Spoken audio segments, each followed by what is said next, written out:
The wind howled through the dusty streets of Red Canyon like a restless spirit as Jonas Kruger stepped out from the shadow of the old saloon porch. His boots crunched against the dry earth, each step slow and deliberate. His face was calm, too calm for a man who knew this might be the day he died. Inside the saloon, even the drunk men had fallen silent. Everyone could feel it. Something inevitable was about to happen. Across the street stood Victor Hale, a name feared from Texas to Montana. A gunslinger with a reputation carved in blood. His hand rested loosely near his revolver, but his eyes were sharp, calculating every movement Jonas made. He had seen many men stand like this before, men who thought they still had a chance. "You're late," Victor said quietly. Jonas barely smiled. "I wanted to give you time to think about your life." A faint murmur spread among the small crowd watching from a safe distance. The tension hung thick in the air, as if even time itself had slowed down to witness what would happen next. Victor spat into the dust. "I don't think about the past. Only what's ahead." "That's your problem," Jonas replied calmly.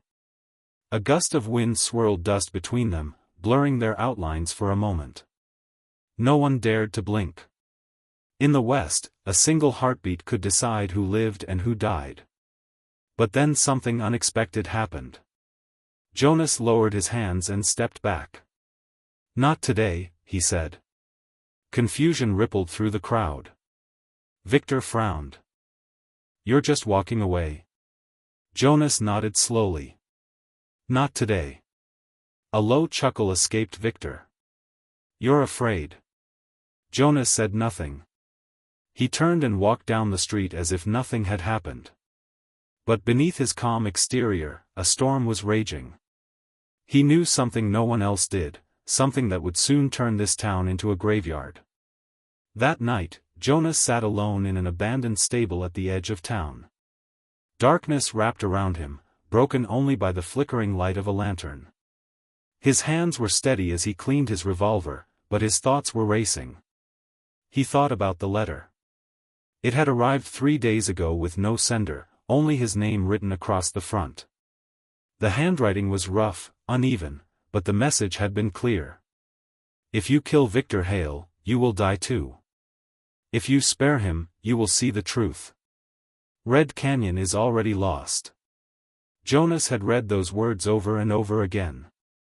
They made no sense. And yet, deep down, he felt they were true. He had lived long enough to know that not everything was what it seemed. A sound snapped him out of his thoughts. Footsteps. Slow. Careful. Jonas reached for his revolver and held his breath. The stable door creaked open, and a figure stepped inside. In the dim light, he saw it was a woman. Her face was covered in dust, her clothes torn, but her eyes burned with determination. "You're Jonas Kruger," she said. "Who's asking?" "My name is Elena." Jonas didn't lower his weapon. "What do you want?" Elena stepped closer. "I want you to live." A bitter smile crossed Jonas's face. "A lot of people want that. Most fail." "You don't understand," she said urgently. "Victor Hale is not your enemy." Jonas's eyes narrowed. "That's what people say before they die." "Listen to me," she pleaded.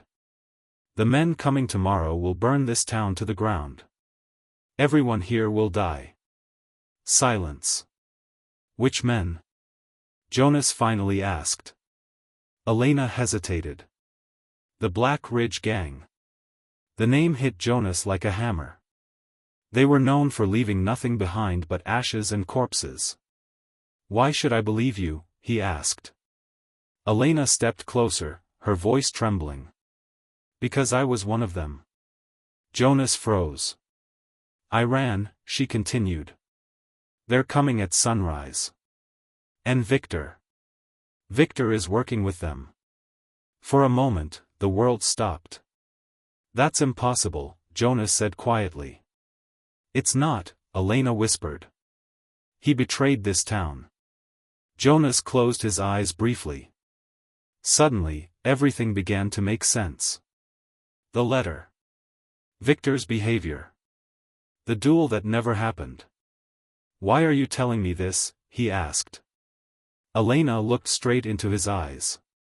"Because you're the only one who can stop him." The night passed without sleep. At sunrise, Jonas stood once again on the main street of Red Canyon. But this time, everything felt different. The air was heavy, as if it knew what was coming. Victor was already there. "I knew you'd come back," he said. Jonas stopped. "Why, Victor?" A shadow crossed Victor's face. "You wouldn't understand." "Try me." Jonas replied calmly. Victor sighed. "This town is rotten. It doesn't deserve to be saved." "That's not your decision." "It is today," Victor said coldly. A distant rumble echoed. "Horses." Jonas turned his head. On the horizon, a cloud of dust was rising. "Riders. The Black Ridge Gang." "It's too late," Victor said. Jonas looked at him. "No. It's right on time." A moment of silence. Then both men moved at once. But not against each other. 2 gunshots rang out. The first riders fell from their horses. Chaos exploded. The gang stormed into the town, gunfire erupting, screams filling the air. Windows shattered. Buildings splintered. Jonas moved like a shadow, every shot precise. Victor fought beside him, fast, deadly. But something was wrong. Jonas saw it first. Victor wasn't always aiming at the enemy. A shot. A townsman fell. Jonas's heart skipped. Another shot. Another innocent dead. "Victor!" Jonas shouted. Too late. Victor turned, his gun now aimed at Jonas. "Now you understand," he said coldly. Everything went silent. "You used all of us," Jonas said quietly. Victor smiled. "I only sped up the truth." One final moment. Then a shot. Jonas hit the ground. The sounds of battle faded. Darkness crept in. But Jonas did not die. When he opened his eyes, everything was still. The town was destroyed. Smoke rose from the ruins. Bodies lay everywhere. And Victor was gone. Beside Jonas lay the letter. But it had changed. New words had appeared. "The last bullet is yours. Find him." Jonas slowly sat up. His body ached, but he was alive. And he knew this was only the beginning. With trembling hands, he picked up his revolver. 1 bullet remained. The last bullet. And it belonged to Victor.